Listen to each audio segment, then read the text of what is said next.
उसको बढ़ा देना चाहिए था। क्या जरूरत ही नए संसद भवन को बनाने की। इसी के साथ उन्होंने एक बार फिर से विपक्ष की एकता जिस तरीके से नजर आ रही थी उसी तरीके से अब नीतीश कुमार के इस बयान पर देखना होगा कि आखिरकार ये राजनीति कहां तक जाती है। नई संसद की जरूरत पर खड़े किए हैं नीतीश कुमार ने कई सवाल। नीतीश कुमार का बीजेपी पर निशाना, उन्होंने साफ तौर पर कहा है कि बीजेपी इतिहास बदलने के लिए बैठी हुई है। जिस तरीके से नई संसद बनाई गई है और उसका उद्घाटन खुद प्रधानमंत्री नरेंद्र मोदी कर रहे हैं, और साथ ही बता दें कि जिस तरीके से राष्ट्रपति से यह उद्घाटन नहीं कराया जा रहा, इसको लेकर तमाम विपक्षी नेता एक साथ नजर आ रहे हैं। मल्लिकार्जुन खड़गे हों या फिर राहुल गांधी या फिर अब यूं कहें कि बिहार के मुख्यमंत्री नीतीश कुमार हों, क्योंकि अब सभी के एक के बाद एक अलग अलग तरीके के बयानबाजी सामने आ रही है।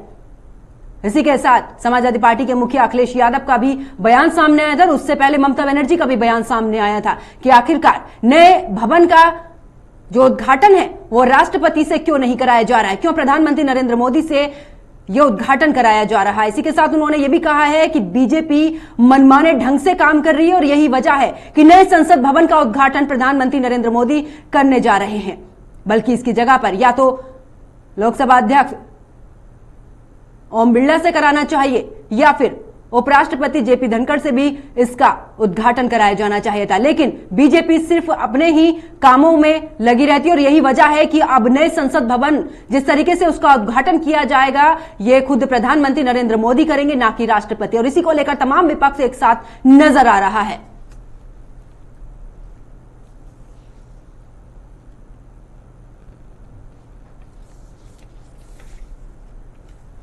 तो नीतीश कुमार ने एक बार फिर से बीजेपी पर निशाना साधा है। आपको बता दें कि नीतीश कुमार जिस तरीके से विपक्ष को एक करने की कोशिश में जुटे हुए हैं, वो खुद को प्रधानमंत्री की रेस में देखते हैं, वो खुद को प्रधानमंत्री के चेहरे में देखते हैं। तो क्या यही वजह है कि एक बार फिर से नीतीश कुमार ने नई संसद को लेकर यह बयान दिया है। उन्होंने कहा है कि इतिहास के साथ में आखिरकार बीजेपी छेड़छाड़ क्यों करती है, क्या इतिहास को भी बदलने की जरूरत है। ये तमाम तरीके के सवाल जो है वो नीतीश कुमार की तरफ से कहे गए हैं। नई संसद को लेकर नीतीश कुमार का बयान सामने है। उन्होंने कहा कि नए संसद को बनाने की जरूरत ही क्या थी, पुराने संसद को ही सही कराना चाहिए था। अगर उसमें कोई कमी थी तो उसको सही कराना चाहिए था, उसमें अगर जगह की कमी थी तो जगह को बढ़ाया जाना चाहिए था, ना कि नए संसद भवन को बनाया जाना था। ऐसे तमाम सवाल हैं जो नीतीश कुमार ने अपने बयान से खड़े किए हैं।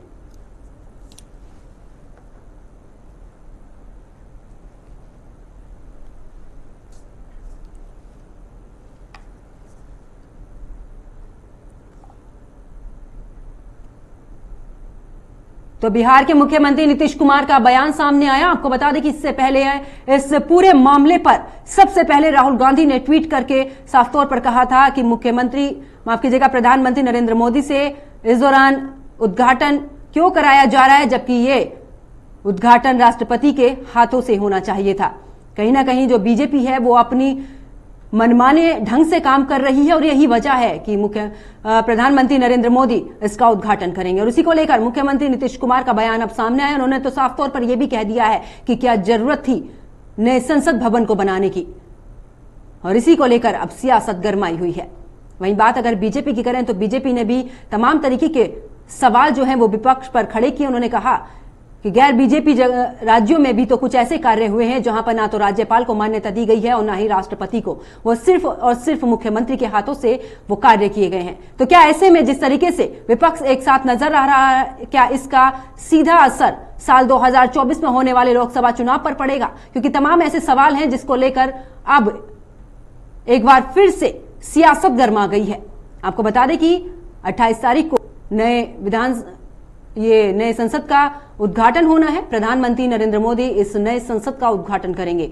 आपको बता दें कि जिस तरीके से राष्ट्रपति को इस नए संसद भवन के उद्घाटन में शामिल नहीं होने की जो बात है वो सामने आई है, उसके बाद विपक्ष हमलावर हो गया है बीजेपी पर। और इसी के साथ अब बिहार के मुख्यमंत्री नीतीश कुमार का भी बयान सामने आया है।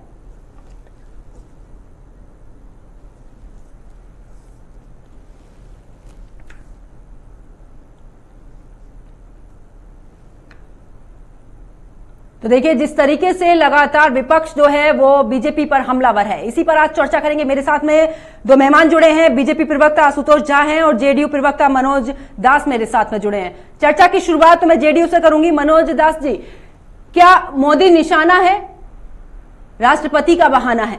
क्या कहेंगे इस पर? देखिए कोई मोदी जी निशाना नहीं है और न राष्ट्रपति जी कोई बहाना है। देश के संसदीय के इतिहास में संसद का अगर कोई ये विस्तारित भवन नहीं है, ये संसद का नया भवन है और नया भवन का उद्घाटन अगर राष्ट्रपति जी से कराने की मांग अगर किसी ने की है तो इसमें किसी को दर्द नहीं होनी चाहिए, क्योंकि राष्ट्र के संवैधानिक प्रमुख राष्ट्रपति ही होते हैं। और जहाँ तक लोकसभा अध्यक्ष जी ने निर्णय लिया है तो उनको भी निर्णय लेने से पहले सर्वदलीय बैठक होना चाहिए था। उसमें चूंकि एक नए संसद भवन का आगाज हो रहा है, एक नया संसद भवन बन रहा है और उसकी आगाज हो रही है, तो इस पर सभी दलों के नेताओं के साथ उनकी बैठक होनी चाहिए। अब कोई एक पार्टी ही पूरे संसद का अधिकार नहीं ना, देश के जनता का अधिकार है संसद पर, और संसद में जो पार्टियां हैं, जो दल हैं, उसके जनता का नेतृत्व करती है। तो सभी नेताओं के साथ, सभी दल के प्रतिनिधियों के साथ बैठ कर कि कैसे इसको धूमधाम से होनी चाहिए, ये होना चाहिए था। लेकिन परंतु यहाँ तो मामला ही दूसरा फिक्स था, पहले ही से था। तो ये देखिए, ये सब विवाद को जानबूझ के खड़ा करने का एकमात्र मकसद यही है कि जो जनता की निगाहें लेकिन मनोज दास जी, पटना में सेंट्रल हॉल का उद्घाटन किया गया था, किसने किया था? नीतीश कुमार ने किया था, बतौर मुख्यमंत्री रहे थे वो। उस समय पर राज्यपाल से उद्घाटन क्यों नहीं कराया गया था? संवैधानिक पद तो वहां पर भी था। नहीं, देखिए कुछ दिन पहले ही यहाँ राष्ट्रपति जी भी यहाँ के भवन के उद्घाटन के लिए आए हुए थे। और जहाँ तक सेंट्रल हॉल है वो कोई नया नहीं बना है, वो उसी बिल्डिंग में, उसी के जगह पर उसको विस्तार किया गया है। तो इसके लिए ये नहीं है। जहाँ तक नहीं बना है तो उस समय भाजपा वहाँ मलाई चाप रही थी क्या? भाजपा के सारे नेता उस समय उप मुख्यमंत्री थे, उस समय कैबिनेट में थे, तो उस समय उनको बोलने में मुंह में क्या लगा हुआ था? गुलाब का फूल खा लिए थे क्या? अगर उस समय गवर्नर से नहीं मंगाया, बुलाया गया, तो इस प्रस्ताव को क्यों नहीं उस समय के भाजपा के नेता रखे? जो आज इस चीज को चिल्ला के बोल रहे हैं, तो उसमें तो उन पर उप मुख्यमंत्री तारकेश्वर प्रसाद जी भी थे वहाँ पर, तो उस समय क्यों नहीं वो बोल रहे थे? उनके सारे नेता थे। देखिए, अगर कोई मान लीजिए गलती किया हो तो इसकी चर्चा मनोज दास जी, बीजेपी प्रवक्ता आशुतोष झा भी मेरे साथ में जुड़े हुए हैं। आशुतोष झा जी, पटना में जब सेंट्रल हॉल का उद्घाटन किया था मुख्यमंत्री ने, उस समय पर आपने आवाज क्यों नहीं उठाई? जब आज विपक्ष आवाज उठा रहा है संवैधानिक पद को लेकर, तब आप तमाम तरीके की बातें रख रहे हैं, लेकिन जिस समय पे वो कार्य किया गया था उस समय पर आवाज क्यों नहीं उठाई? देखिए, सबसे बड़ी बात क्या है कि देश के अंदर जो विपक्ष नाम की कोई चीज नहीं है। इसे विपक्ष का दर्जा है। कांग्रेस जो सबसे बड़े दल के तौर पर आई थी, क्या विपक्ष के दर्जा में है? विपक्ष के दर्जा में वो दल नहीं है। देश का कोई भी दल भारतीय जनता पार्टी के विरोध में विपक्ष के दर्जे को प्राप्त दल नहीं है। सब मिला करके खुद को, अपने आप को विपक्ष कर रहे हैं। और इस बात को आप समझिए कि संसद का वो विरोध कर रहे हैं, संसद भवन का विरोध कर रहे हैं। जिस समय नरसिंह राव भारत के प्रधानमंत्री थे, उसी समय नए संसद भवन के बनने की बात हुई थी। उस समय नरसिम्हा राव सरकार के लोगों ने कहा कि प्रधानमंत्री उद्घाटन मनोज दास जी सुन लीजिए, फिर आप ही के पास आऊंगी। नरसिम्हा राव सरकार ने जब कहा था कि अभी 20-25 साल बाकी है, क्योंकि 2026 के बाद से देश के अंदर संसदों की संख्या बढ़ने वाली है, तो अभी बहुत समय है। इसीलिए जब समय निकट आएगा उस समय संसद का निर्माण कर लिया जाएगा। ये नरसिम्हा राव सरकार के समय ही नए संसद भवन बनाने की बातचीत हुई थी और गंभीर पहल भी हुई थी। लेकिन सरकार ने, प्रधानमंत्री ने कहा था कि अभी बहुत समय है, इसीलिए उसको बनाया जाएगा अभी लेट से। अब इस बात को समझिए कि ये जो विरोधी दल विरोध कर रहे हैं, ये जनहित याचिका भी दायर किए थे। ऑनरेबल सुप्रीम कोर्ट ने क्या कहा? ऑनरेबल सुप्रीम कोर्ट ने कहा कि जिस मंशा के साथ आपने ये याचिका दायर किया है वो जनहित याचिका है ही नहीं। और ऑनरेबल सुप्रीम कोर्ट ये भली भांति समझ रहा है कि ये याचिका आपने किस व्यक्तियों को रोकने के लिए ऐसा किया है। सारी बात स्पष्ट हो गई। अब तीसरी बात आप समझिए कि व्यक्तिगत रार पालने के लिए नरेंद्र मोदी से व्यक्तिगत रार पालने के लिए ये छोटे छोटे जो टुकड़े में दल हैं वो एकजुट हो रहे हैं। जो दल एकजुट हो रहे हैं उसका कोई राष्ट्रीय आधार नहीं है, उसके नेता का भी कोई राष्ट्रीय आधार नहीं है। उनको अपने प्रांत में कुछ समुदाय कुछ लोगों छोड़ करके कोई पूछने वाला नहीं है। इसीलिए व्यक्तिगत रार कि भारत के प्रधानमंत्री नरेंद्र मोदी उसको उद्घाटन ना करें, वो इतिहास के अंदर एक नया अध्याय लिखने की कोशिश में जुटे हैं, वो अध्याय ना लिख सके, इसीलिए ऐसा विरोध किया जा रहा है। और जिसे हाँ आशुतोष जी, लेकिन कहना है ना नीतीश कुमार का कि आप तो इतिहास के साथ में छेड़छाड़ कर रहे हैं। उसी भवन को नया कर देना चाहिए था, उस भवन की थोड़ी जगह बढ़ा देनी चाहिए थी। नीतीश कुमार इतिहास के छात्र रहे हैं कि नीतीश कुमार को इतिहास पता है। नीतीश कुमार इस भारत की सनातन संस्कृति वेद उपनिषद को पढ़े हैं कि नीतीश कुमार को इतिहास पता है। इतिहास क्या होता है पहले नीतीश कुमार को जानना चाहिए। आवश्यकता सरकार आवश्यकता के अनुसार अपने कार्य का विस्तार करती है। नरेंद्र मोदी ने आवश्यकता के आधार पर कार्य का विस्तार किया। और दूसरी बात क्या है कि आप विरोध क्यों कर रहे हैं? आप इसीलिए विरोध कर रहे हैं कि भारत के प्रधानमंत्री जनमानस पर जो छाप छोड़े हुए हैं और भारत की जो जनता उनके साथ खड़ी है, इसीलिए आप उनका व्यक्तिगत विरोध कर रहे हैं। 2002 के अंदर नरेंद्र मोदी मुख्यमंत्री बनते हैं, उसके इर्द गिर्द आके पीछे जो विरोध कर रहे हैं उनके भी लोग मुख्यमंत्री बने थे, लेकिन उनका कोई राष्ट्रीय आधार नहीं हो पाया। नरेंद्र मोदी का राष्ट्रीय छोड़ दीजिए, अंतर्राष्ट्रीय आधार हो गया।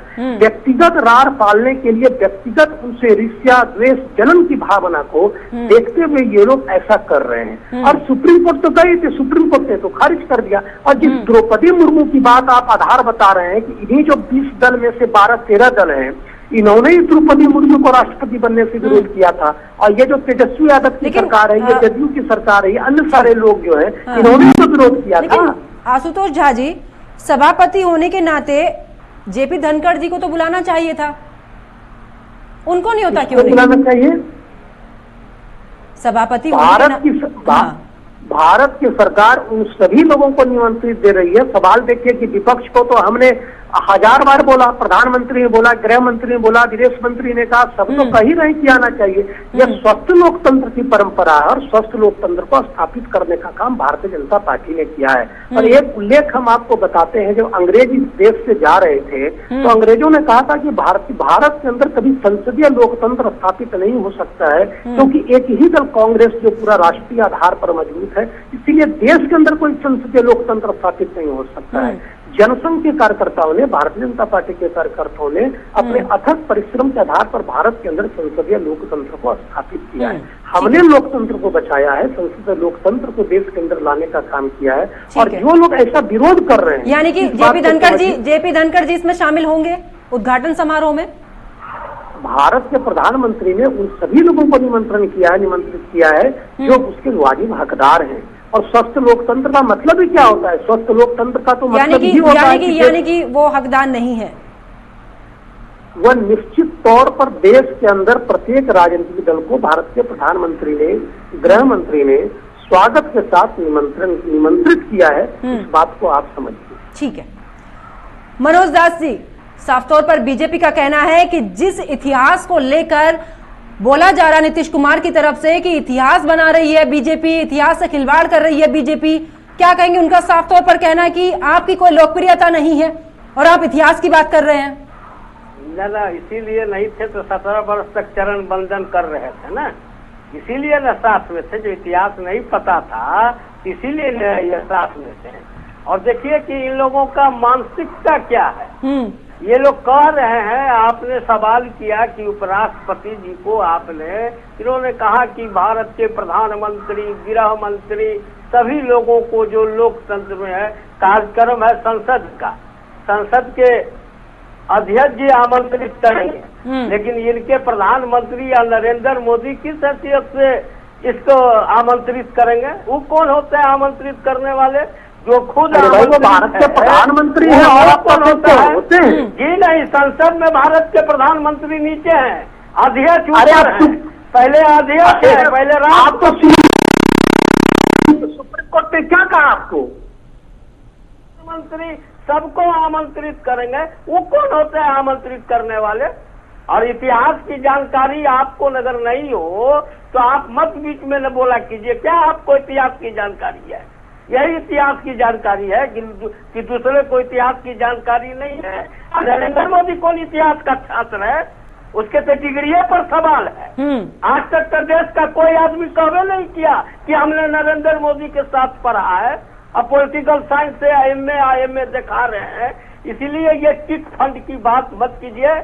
आप पूरी तरह से संसद पर अपना प्रधानमंत्री का एकाधिकार करना चाहते हैं, वो आप कर रहे हैं। आप तो कहिए दिया कि यहाँ विपक्ष में कौन है? कोई नहीं है। तो आपके सामने विपक्ष क्या है?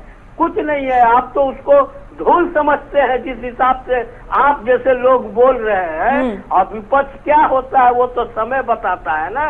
इसलिए ये सब नहीं है। आप कीजिए, आपका काम है कि जितना भी नरेंद्र मोदी जो जनता के साथ वादा किए कि 15-15 लाख रुपया सबके अकाउंट में देंगे, 2 करोड़ लोगों को हर साल नौकरी देंगे, विदेश में जो धन गया हुआ है उसको लाएंगे, उज्ज्वला योजना से जिसको गैस दिए वो सिलेंडर। ये योजनाओं पर फिर चर्चा करेंगे मनोज जी, योजना पर चर्चा करेंगे। ये संसद का लाए हैं। अरे आप राष्ट्रपति जी को आमंत्रित कर देते तो कौन सा बहुत बड़ा पहाड़ आपका टूट जाता? उसमें क्या होता? प्रधानमंत्री देश के सर्वोच्च संवैधानिक पद पर हैं, उनको आप आमंत्रित नहीं कर सकते हैं तो आप जाइएगा उपराष्ट्रपति को आमंत्रित करने के लिए। तो क्या बात करते हैं? देश की गरिमा को आप बर्बाद करके आप लोग छोड़ दिए हैं। आशुतोष झा जी जवाब दीजिए। देखिए कि इस गरिमा को समाप्त करने की बात कर रहे हैं तो कांग्रेस ने तो इमरजेंसी लगा करके गरिमा को समाप्त किया। जो कांग्रेस ने गलती किया और दूसरी बात आप समझिए आजादी के बाद जो पहली सरकार के अंदर महात्मा गांधी ने पंडित नेहरू को बुला करके कहा था कि देखो देश के अंदर भ्रष्टाचार का मामला उभर करके सामने आ रहा है और एक तरफ देश के अंदर गरीबी है, बेरोजगारी है, लोग भूखे हैं, नंगे हैं और तुम्हारे जो मंत्री हैं वो बड़े बड़े होटलों में भोजन कर रहे हैं, बड़े बड़े बंगलों में रह रहे हैं, इसलिए इस पर नियंत्रित करने का प्रयास करना चाहिए। और बिहार के एक जो मंत्री हैं उसको भी हटाने की बात महात्मा गांधी ने पंडित नेहरू से किया था, लेकिन पंडित नेहरू ने उन लोगों को नहीं हटाया और अनवरत वह जो व्यवस्था थी उन्होंने अपना बरकरार रखा। ठीक है। भारतीय जनता पार्टी का स्पष्ट मानना है और भारतीय जनता पार्टी से देश के अंदर 140 करोड़ व्यक्तियों के तन मन में बसती है, इसलिए ये जदयू के लोग या कांग्रेस के लोग या राजद। लेकिन आशुतोष झा जी लेकिन आशुतोष झा जी जिस तरीके से बीजेपी की तरफ से कहा जा रहा है जहां पर गैर बीजेपी सरकार रही है वहां पर भी ऐसे उद्घाटन हुए हैं जिनमें राज्यपाल को नहीं बुलाया गया था, तो क्या आपने उस समय पर आवाज उठाई? क्योंकि सवाल ये भी है ना कि आपने उस समय पर आवाज उठाई। सोनिया गांधी किस हैसियत से मणिपुर विधानसभा का उद्घाटन करती है? वो क्या थी? वही विपक्ष बोल रहे हैं ना कि हमें लगा संवैधानिक पद का जो गरिमा है वो कहीं ना कहीं खोती नजर आ रही है, इसलिए हम इसका क्या नाम है विरोध कर रहे हैं। लेकिन उस समय पर बीजेपी ने क्यों नहीं विरोध किया जब राज्यपाल से उद्घाटन नहीं किया जाता, और अब बीजेपी इस तरीके की दलीलें क्यों दे रही है? सवाल ये है कि किसी भी स्वस्थ लोकतंत्र को स्थापित करने की जो पहली जिम्मेदारी होती है वो प्रधानमंत्री की होती है। संवैधानिक उच्च विशेषाधिकार राष्ट्रपति के पास होता है, लेकिन प्रधानमंत्री की विशेष जिम्मेदारी होती है। और आप इस बात को समझिए कि संविधान के किसी अनुच्छेद का मामला नहीं है। संविधान के किस अनुच्छेद में ये लिखा हुआ है कि संसद भवन का मतलब कि उद्घाटन राष्ट्रपति को ही करना चाहिए? ये कहीं लिखा हुआ है क्या? ये की बाध्यता है क्या? जब कोई बाध्यता नहीं है तो इस सवाल के उत्तर को आप समझिए कि ये लोग नरेंद्र मोदी से व्यक्तिगत रार पाल रहे हैं, यानी कि व्यक्तिगत तौर पर ये निशाना बनाया जा रहा है पीएम मोदी को। आपका यही कहना है ना? निश्चित तौर पर प्रधानमंत्री को। और आप कल का डिसीजन देखिए ना कि ऑनरेबल सुप्रीम कोर्ट ने क्या कहा। सुप्रीम कोर्ट ने क्या कहा कि ये जनहित याचिका है ही नहीं। अब किस मंशा के आधार पर सुप्रीम कोर्ट आए हैं ये हम समझ रहे हैं, तो तुरंत उसको खारिज कर दिया। जब ऑनरेबल सुप्रीम कोर्ट ने खारिज कर दिया तो अब विपक्ष को बोलने की क्या जरूरत है? ये तो गए थे सुप्रीम कोर्ट रुकवाने के लिए। ठीक, अब क्यों बोल रहे हैं? अब किस अधिकार से ये बोल रहे हैं? मनोज दास जी, उद्घाटन कल हो जाएगा, उसके बाद जब इसका कार्यकाल शुरू होगा क्या सब लोग वहां पर जाएंगे या फिर नई तकरार वहां पर देखने को मिलेगी विपक्ष की तरफ से? नहीं, उद्घाटन हो जाएगा। उद्घाटन तो होना ही है। ये तो पहले ही से तय है कि इसका उद्घाटन नरेंद्र मोदी करेंगे। राष्ट्रपति इसके लिए कुछ नहीं है। तो उद्घाटन हो जाएगा तो इसके बाद किसी का ये बीजेपी के बाप का थोड़े है सर। ये तो देश का है ना। तो जब उसका तो बीजेपी, बिल्कुल वही बात ना, बीजेपी का नहीं है ये। मनोज दास जी, ये बीजेपी का नहीं है, ये देश का है। तो मैं कह रहा तो हूँ, उद्घाटन में वही कह रहा हूँ कि ये किसी के बाप का नहीं है। ये देश का है। और देश का जब है तो केवल विपक्ष ने उद्घाटन कार्यक्रम का बहिष्कार किया है। इसलिए बहिष्कार किया है कि देश के संवैधानिक प्रमुख को नहीं आमंत्रित किया गया, इसीलिए बहिष्कार किया है। उसमें जाने आ जाने का कोई सवाल ही कहाँ उठता है कि नहीं जाएंगे। भूमि पूजन में क्यों नहीं आए? वो देश भूमि पूजन की संपत्ति है। तो आशुतोष झा जी पूछ रहे हैं भूमि पूजन में क्यों नहीं आए? नहीं, भूमि पूजन में क्यों नहीं आए? भूमि पूजन में किसको आमंत्रित किया? आशुतोष झा जी जवाब दीजिए। भूमि पूजन में किसे आमंत्रित किया गया था? नहीं, विपक्ष के किसी नेता को नहीं इन्होंने आमंत्रित किया था।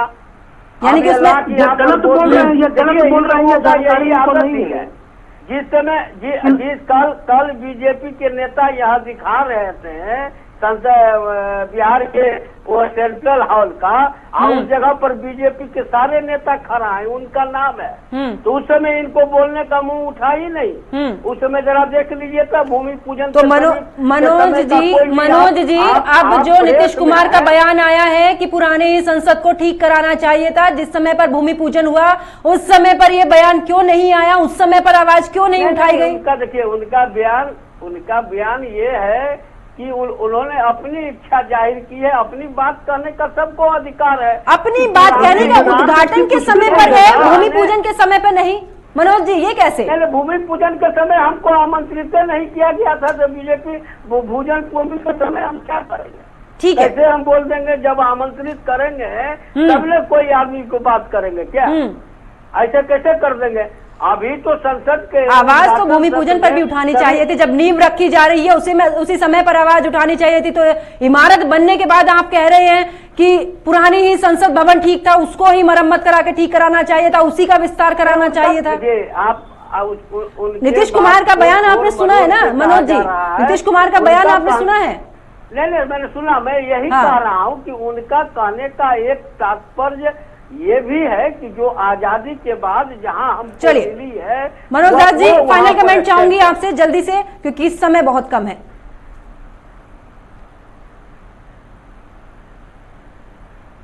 मनोज जी मेरी आवाज मिल पा रही है?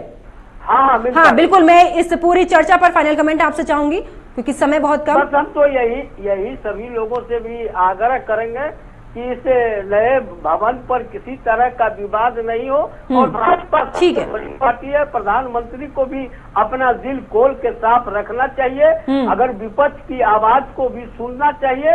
अगर माननीय राष्ट्रपति जी से, महामहिम जी से अगर इसका उद्घाटन होता तो इसमें नरेंद्र मोदी जी के कद में कहीं से कोई कमी नहीं होती और इस सत्र का पूरे विश्व में एक नया आयाम भी होता कि महामहिम राष्ट्रपति जी ने उद्घाटन किया। ठीक है। आशुतोष झा जी फाइनल कमेंट आपसे चाहूंगी।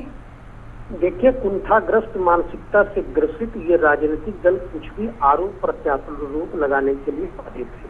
जब कुछ भी बोलते हैं इनको पता ही कुछ नहीं है कि क्या बोलना चाहिए, और जब पता ही नहीं है क्या बोलना चाहिए तो इनको गंभीरता से क्या लेना है। और सबसे बड़ी बात, इस बात को समझिए कि नीतीश कुमार जो कह रहे हैं कि संसद भवन, उसी संसद भवन को ठीक कराना चाहिए, तो नए संसद भवन का भी निर्माण होना चाहिए, ये सवाल कहिए। इससे स्पष्ट तरीके से पता चलता है कि नीतीश कुमार नरेंद्र मोदी से व्यक्तिगत ईर्ष्या, द्वेष, जलन की भावना से ग्रसित है, कुंठाग्रस्त मानसिकता से ग्रसित है। आशुतोष जी, मनोज जी बहुत बहुत धन्यवाद आपका, आप इस चर्चा में जुड़े और अपनी अपनी तरफ से पूरी बात रखी। तो देखिए जिस तरीके से 28 तारीख को नए संसद भवन का उद्घाटन प्रधानमंत्री नरेंद्र मोदी करेंगे, लेकिन विपक्ष की जिस तरीके से आवाज उठ रही है कि इस नए संसद भवन का, ये जो नया संसद है, इसका उद्घाटन राष्ट्रपति को करना चाहिए। और इसी को लेकर एक बार फिर से बिहार के मुख्यमंत्री नीतीश कुमार का बयान सामने आया। उन्होंने तो साफ तौर पर कहा कि जो इतिहास से छेड़छाड़ कर रही है बीजेपी, ये ठीक नहीं है। चाहे वो संसद भवन की बात हो या फिर यूं कहें कि कोई भी मुद्दा हो, लेकिन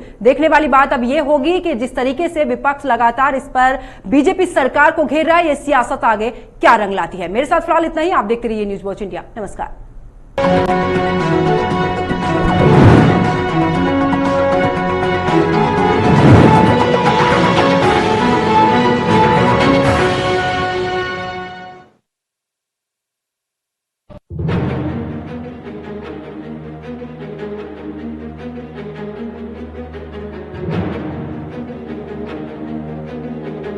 कहते हैं कि चीन के सामान की ना तो कोई गारंटी होती है और ना ही कोई वारंटी।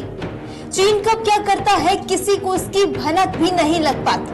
बीते कुछ दिनों से चीन का एक रहस्यमयी अंतरिक्ष यान सुर्खियों में है। सोचने वाली बात यह है कि 276 दिन अंतरिक्ष में चक्कर लगाने के बाद ये वापस लौटा है। इसके बाद ड्रैगन ने इसका खुलासा किया है। हालांकि चीन ने यह स्पेसक्राफ्ट किस मकसद से भेजा था, इसका अभी तक खुलासा नहीं किया है। इस रहस्यमयी अंतरिक्ष यान की तस्वीर भी जारी नहीं की गई है। बताया ये जा रहा है कि ये अमेरिकी स्पेसक्राफ्ट X-37B की तरह है। इस चाइनीज अंतरिक्ष यान को पिछले साल अगस्त में लॉन्च किया गया था। जानकारों का कहना है कि चीन का ये एक्सपेरिमेंट स्पेस टेक्नोलॉजी के लिए बेहद जरूरी है।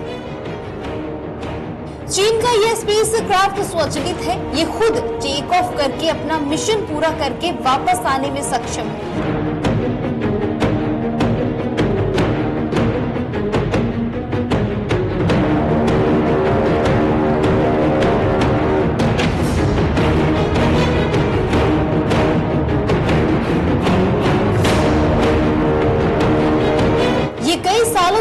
अंतरिक्ष में चक्कर लगा सकता है। पिछले साल लॉन्चिंग के बाद से ही ये यान लगातार धरती का चक्कर लगा रहा था। वहीं इसको देखकर दुनिया भर की सरकारें हैरान रह गई हैं कि आखिर ये वस्तु क्या है, आखिर चीन इसको क्यों छुपा रहा है, इसके पीछे क्या मंशा है। चीन की मीडिया ने तो इसे ऐतिहासिक मिशन बताया है, लेकिन चोरी छुपे चीन क्या चाल चल रहा है, किसी को भी इसका पता नहीं।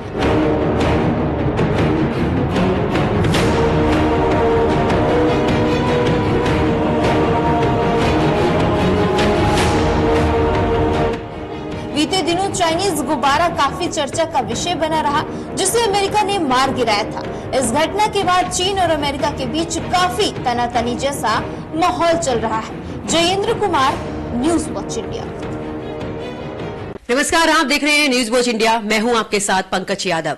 तमाम बीमारियों को लेकर मैं अपने कार्यक्रम के माध्यम से आप सभी को उन बीमारियों से रूबरू कराती हूं और इसी के साथ में डॉक्टर से भी परामर्श लेते हैं, आखिरकार उन बीमारियों से हम कैसे बच सकते हैं। और आज मैं जो लेकर आई हूं इस कार्यक्रम में दांतों की बीमारियों को लेकर, क्योंकि कहते हैं ना, एक अच्छी मुस्कान के लिए सुरक्षित दांत होने और साफ सुथरे दांत होने बेहद जरूरी हैं। और हम अक्सर देखते हैं कि हम अपने ड्रेसअप पर ध्यान देते हैं, अपनी स्किन पर ध्यान देते हैं, लेकिन आज के समय की बात करूं तो भारत में कम से कम 60% ऐसे लोग हैं जो इस दांतों की बीमारी से ग्रस्त हैं। बात अगर बच्चों की करूं तो भारत में कम से कम 40 से 45% बच्चे ऐसे हैं जिनके शुरुआती दांतों से ही अगर बात करें तो उनके दांतों में कहीं ना कोई समस्या होती है। और आज इन्हीं तमाम समस्याओं को लेकर मैं आई हूं और आज मेरे साथ में मौजूद हैं दंत रोग विशेषज्ञ अंबुजा शर्मा। डॉक्टर अंबुजा शर्मा, बहुत बहुत स्वागत है आपका न्यूज वॉच इंडिया पर। Thank you so much. Ambuja Sharma ji, सबसे पहले तो मैं ये चाहूंगी कि आप अपना इंट्रोडक्शन दीजिए कि आखिरकार किस तरीके से आपको ये प्रेरणा मिली कि आप दंत रोग विशेषज्ञ बनी। फैमिली में काफी सारे डॉक्टर्स हैं मेरे, और थोड़ा इंक्लिनेशन मुझे ये था कि किसी को तो डेंटल लाइन में जाना चाहिए। Because being a girl I was little conscious कि हमारे लुक्स सब कुछ परफेक्ट होने चाहिए, बट यूजुअली मैं